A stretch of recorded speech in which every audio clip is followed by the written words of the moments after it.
Bahujan Samaj party के संस्थापक कांशीराम ने 2001 में मायावती को अपना उत्तराधिकारी चुना था।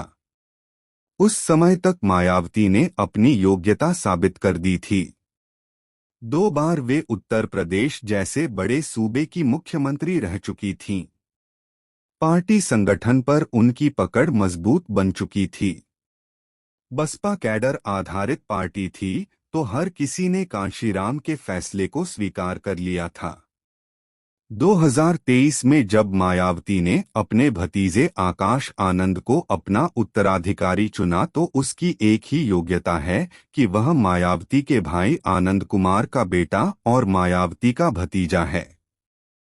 आकाश आनंद ने बसपा के संगठन में किसी तरह का काम नहीं किया है। लदन से एमबीए करने के कारण उसका देश में समाज के लोगों के बीच काम करने का कोई खास अनुभव भी नहीं है। जिन हालात को मायावती ने झेला उनसे आकाश आनंद का इत्तेफाक नहीं पड़ा। दलित बिरादरी के जमीनी अनुभव भी उसके पास नहीं है। ऐसे में दलित समस्याओं को समझना उसके लिए सरल नहीं होगा। ऐसा ही एक उदाहरण लोकदल के सामने है। चौधरी चरण सिंह ने जब अपने बेटे चौधरी अजीत सिंह को पार्टी की बागडोर सौंपी तो वे पिता की राजनीति को आगे नहीं बढ़ा पाए क्योंकि राजनीति का अनुभव उनको नहीं था। अजीत सिंह ने अपने बेटे जयंत चौधरी को पार्टी सौंपी तो वे भी उसी तरह रह गए। राजनीति में जो जुझारूपन चाहिए वह आकाश आनंद, जयंत चौधरी जैसे नेताओं में नहीं दिखता है। ऐसे में पूरी पार्टी 1 या 2 सीट पर आकर सिमट जाती है। पहली बॉल पर ही बीट हुए हैं आकाश आनंद। बसपा में नेशनल कोऑर्डिनेटर का बड़ा महत्व होता है। आकाश आनंद के पास उत्तर प्रदेश और उत्तराखंड छोड़कर पूरे देश की कमान है। बुआ मायावती तो पार्टी प्रमुख हैं ही, पिता आनंद कुमार भी पार्टी के प्रमुख ओहदेदार हैं। आकाश आनंद की शादी में भी मायावती का प्रमुख रोल रहा है।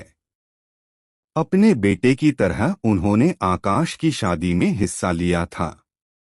आकाश आनंद की पत्नी डॉक्टर प्रज्ञा सिद्धार्थ के पिता अशोक सिद्धार्थ भी बसपा में प्रमुख नेता और राज्यसभा के सदस्य रहे हैं।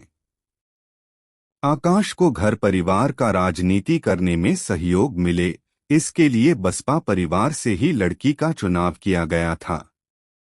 ऐसे में आकाश आनंद को सजीस जाई पूरी फील्ड मिली है। देखना यह है कि अब वे चुनावी मैदान में चौके छक्के कैसे लगाते हैं।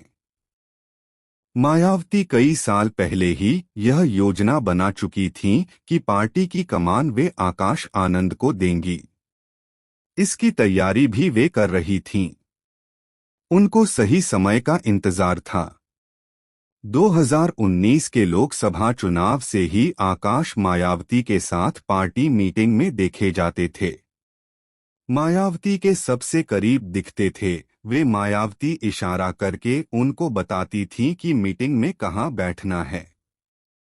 2023 के विधानसभा चुनाव में आकाश आनंद के पास राजस्थान, छत्तीसगढ़ और मध्य प्रदेश की चुनावी कमान थी। मायावती की योजना यह थी कि इन चुनावों में पार्टी को तीनों राज्यों में जब सफलता मिलेगी तो पूरे धूमधाम से पार्टी की कमान आकाश को सौंपी जाएगी।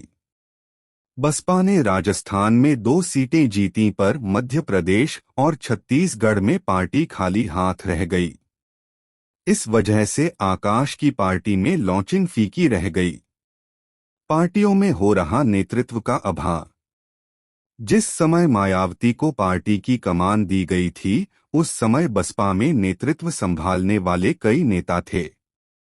आज के समय में कांशीराम के साथ वाले नेता पार्टी में नहीं हैं। वे दूसरी पार्टियों में अपना भविष्य तलाश रहे हैं। आज के दौर में समाज में उन युवाओं की कमी दिख रही है जो आगे बढ़कर राजनीति व समाज का नेतृत्व कर सकें। इस वजह से पार्टी को संभालने के लिए अपने ही बीच के नेता का अगुवा बनाना पड़ रहा है। हमारे देश के युवा अब नेतृत्व करने की जगह पर नौकरी करना पसंद करते हैं। यह ब्राह्मणवादी सोच है, जिसमें ब्राह्मण नेतृत्व करने की जगह पर राजा का मंत्री या सलाहकार बनने में ही भलाई समझता था। इसके उलट हमारे ही देश के युवा जब विदेशों में जाते हैं तो वहां नेतृत्व संभालने के लिए आगे आते हैं।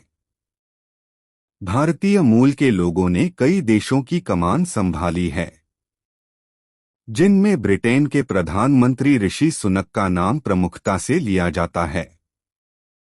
ब्रिटेन के 200 साल के इतिहास में ऋषि सुनक सबसे कम उम्र के प्रधानमंत्री बने। कमला हैरिस यूएसए की पहली अश्वेत उपराष्ट्रपति बनी। गुयाना के 9वें कार्यकारी अध्यक्ष मोहम्मद इरफान अली बने। 2015 में पुर्तगाल के प्रधानमंत्री बने एंटोनियो कोस्टा भारतीय मूल के थे। उनका पैतृक परिवार गोवा से था। सूरीनाम के राष्ट्रपति चंद्रिका प्रसाद और मॉरिशस के प्रधानमंत्री प्रवीण जगन्नाथ भारतीय मूल के थे।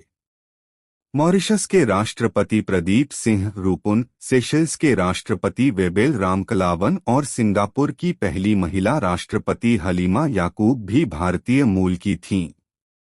युवाओं को लीडरशिप के लिए तैयार करना जरूरी। हमारे देश के युवाओं में क्षमता है, पर उनको अपने देश में अवसर नहीं मिल रहे हैं।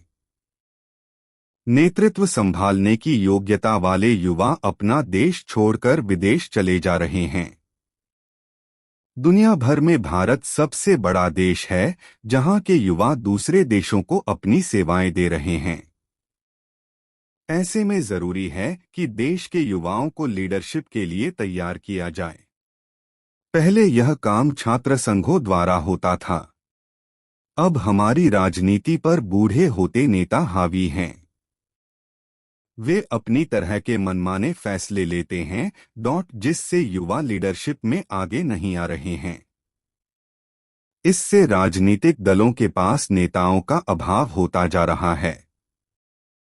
उनको अपने घर परिवार के बीच से ऐसे नेताओं को चुना जा रहा है जो राजनीति में नेतृत्व संभालने की क्षमता नहीं रखते। इससे देश में राजनीतिक और दलीय व्यवस्था को बड़ा नुकसान हो रहा है।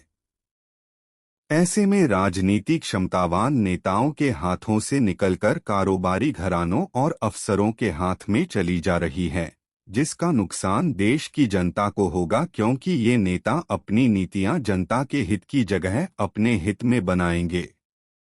अडानी अंबानी के नाम का शोर इसी वजह से लग रहा है।